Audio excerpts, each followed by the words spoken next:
All right. So we got an issue here. Three Rivers Power Sweep. It's a WordPress website, and we have this white line appearing here. We don't really want that white line because you can see the theme of the website. There is no white line between that gray section and this black section. There is no white line between, you can't really tell, but basically the white line is kind of out of scope.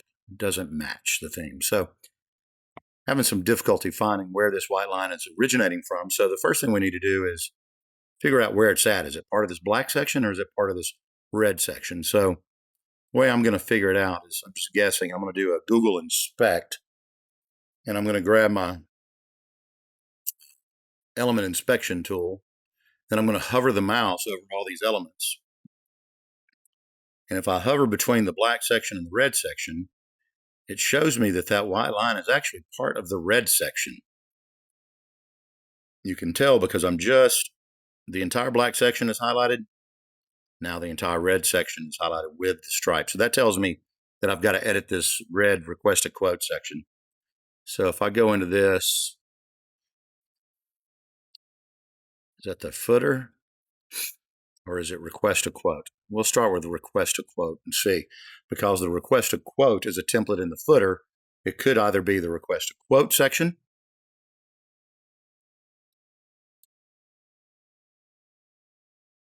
there is a top padding, but there is no top there. So let's